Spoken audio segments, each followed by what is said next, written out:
Charlie finally takes a crack at using the Loom of Fate to fix everyone's problems, but things do not go as planned. Oh, and of course, all the craziness hits while Mick has brought his daughter on board to teach her about the superhero life. So just quick warning, this video does contain lots of spoilers for Shipbroken, the latest episode of DC's Legends of Tomorrow, which aired Tuesday, May 5th, 2020 on the CW. So the team has spent the past several weeks working to gather the 3 rings that make up the Loom of Fate, and now they finally have collected all 3 of them. So they have a laundry list they want to use it for too. Bringing back Bayrod, restoring Astra's mother, and helping heal Sara, who's gone through all kinds of things from a coma to blindness after getting blasted with godlike powers from Charlie's sister. So the resident Fate, Charlie, fires up the rings to try and bring Bayrod back, except she can't pull the string to where she needs it, and the whole attempt explodes in her face. Literally. So the magical blast knocks the Wave Rider out of commission, leaving the team adrift while they try to fix it. Then, to make matters worse, the rings themselves go missing, so they lock up resident Hell Queen Astra, assuming she was the one who stole them. So Astra landed on the ship last week following a trip to Hell as she threw her lot in with the Legends in hopes they could finally use the loom to bring back her mother, part of a deal she cut earlier in the season with Constantine. Oh yeah, and Gary shows up with an adorable little puppy and a letter from his doctor noting that the doggo with a loose bladder is his emotional support animal, so he kind of has to be there with him. Yeah, so then the ship is sabotaged and the rings go missing, and yeah, when it rains, it pours for the D-list heroes. So around this time, Sara finally wakes up from her coma, except she's blind, and seeing terrifying visions of everyone's deaths whenever she touches someone. So Charlie is convinced they're visions of the future, the fallout of her god-powered run-in, though Sara dismisses them as nightmares. Then things get even weirder when they investigate and discover everyone from Zari to Charlie and Nate were responsible for the sabotage and thefts, even though they don't remember any of it. And when we first found out that the ship was sabotaged and that the rings were missing, obviously the obvious culprit was Astra, but I knew it couldn't have actually been her because that would just be too obvious. So my theories were maybe it's Charlie because of all the stress. Like, she destroyed the Loom of Fate the first time around when she and her sisters were using it for a reason, and she was maybe she regretted bringing them back together, and especially with everyone arguing about who to bring back first and all that stuff, maybe it got to her and she decided to get rid of it again. But then my other theory, which I thought was a lot more likely, was Mick's daughter, because she was one of the characters that showed up on the ship in this episode, and it had to be a character that showed up on the ship in this episode. It couldn't be a character that was there before. So I figured, maybe it'd be her. Maybe she still has a little bit of resentment for her father, and she just wanted to do something. Maybe she wanted to change fate to get her father in her childhood. Because when she first got on the ship and she heard Gideon mention the Loom of Fate, she really perked up when Gideon said that, and she said, Did the computer lady just say Loom of Fate? So that was my theory. They're both wrong, but continuing on.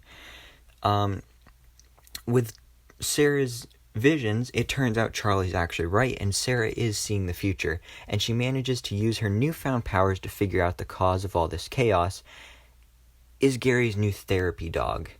So no, it wasn't Charlie, it wasn't Mick's daughter like I thought. Gary's new therapy dog. So, turns out he adopted him from Hell, because Gary thought he was so cute and couldn't just leave him in Hell. And the dog is basically mind-controlling everyone into doing his chaotic, crazy bidding. And I actually thought it was really hilarious at first when Gary took Gary Jr., which is what he was calling the dog, to visit Sara. And then the dog just started talking and then told her to kill Gary. And at first I thought she actually killed Gary, but then it showed that that was just another vision that she was having. So I really liked the way they revealed it and everything. But yeah, so this dog talks, and he can mind control people. And turns out he's not working for anyone. He's not working for Charlie's sisters or anything. He's just happy to cause some trouble wherever he can pee on the floor. And he peed on the floor a lot in this episode. And also ate some peanut butter, so good for him. But he even turns Nate to almost bash Zari and Charlie with a chair. Thankfully, Gary saves the day with a dog whistle, of course. And then Astra helps out Constantine with some hellish intel on their newfound hellhound, and Constantine manages to send it packing back to the Lake of Fire just in time, because he needed to know the name of the demon dog thing to be able to send it back to hell, and Astra knew the name. I don't remember the name, but it was something weird like Maristos or Masitos or something like that. But elsewhere on the ship, Mick is trying to bond with his daughter throughout the whole episode, even while all of this is going on. It's like he's oblivious to everything else that's going on in this episode. So he's showing her his life, and basically explaining where he's been her entire life. And when she realizes her dad works with superheroes, she's obviously impressed, and Mick even gets a chance to save her life while the Hellhound is going rogue.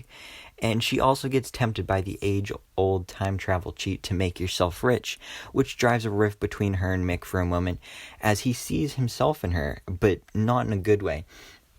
And I really like the way they did that, because he could sense that she was starting to turn into him, and that's why... Like, if this was past Mick, like, if he had this experience with his daughter back when he was still a criminal, he would be like, hell yes, let's go steal some stuff.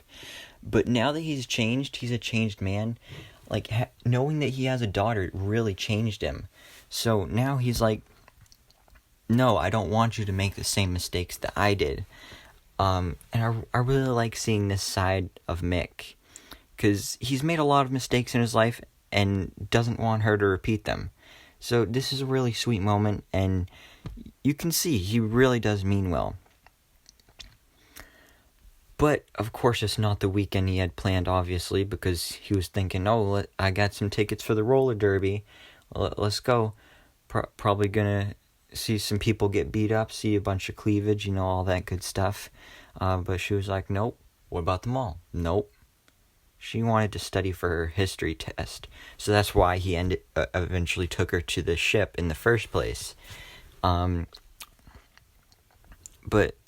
Mick has been a character largely sidelined when it comes to the meaty storylines like this. So it's been refreshing to see this arc play out, especially how in this episode it was tied into the main story. So here's hoping we get to see even more of it in the remaining episodes of this season, however many more there are. But by the end of the episode, with the Hellhound dispatched and everyone safe, Gary digs through the trash to recover the missing rings. So the loom is safe, and now they just have to regroup before Charlie takes another crack at actually using it. And this time, maybe they'll actually trust Astra this time and use her theory that the reason Charlie couldn't bring back Bayrod is because his life string was like tangled in time travel stuff because of everything that happened last season when the time stream got messed up and Bayrod became a member of the Legends in the first place. So Astra suggested maybe bring back my mother first, because she's not messed up or anything like that. She's just dead. And then maybe try and bring back Bayrod, because maybe Charlie just wasn't warmed up enough. I mean, she said it's been a millennia since she's used the Loom of Fate, so I mean, you kind of got to warm up first. Like when you do a workout, you got to stretch, or you're going to pull a muscle, and that's not good. So hopefully they can get it to work. They can bring back Astra's mother, and they can bring back Bayrod, hopefully. But we'll have to wait and see how that plays out. So, although speaking of Gary and how he dug out the rings, since he can't have his emotional support dog anymore because, it's from hell and tried to kill everybody, he now has a new emotional support animal, this time not from hell, and of course it's an adorable bunny. It really is an adorable bunny. I like it, and I hope we see more of it in the rest of the season, because, it's a nice looking bunny right there. But they also get Gideon back online and try to use the sci-fi ship to heal Sarah's eyes. The only problem is it doesn't work, because when they ask Gideon what's wrong with her, she says that there are no abnormalities with Captain Lance. So, and seems like she's going to remain blind for a while now. But, hey, at least she can see the future. That must come in handy at some point, right? Although they can travel to the future, too. So, it really doesn't help out that much, because it's basically like she can time travel with her eyes, but they can just time travel with the time ship. It's pretty simple. So while this was a great episode, next week looks like it's going to be an even better episode, because the Legends are going back to college with frat parties and all. So I'm super excited to see all of that. And like I said, I'm not sure how many more episodes this season has, because I'm pretty sure this season got to film all of its episodes before, everything happened. But yeah, so I'm looking forward to next week's episode. But what did you guys think about this episode? Please let me know all your thoughts on it down in the comments below. Thank you so much for watching. Please remember to like, comment, and subscribe. And hope to see you in the next video, so I bestow all my DC knowledge upon you.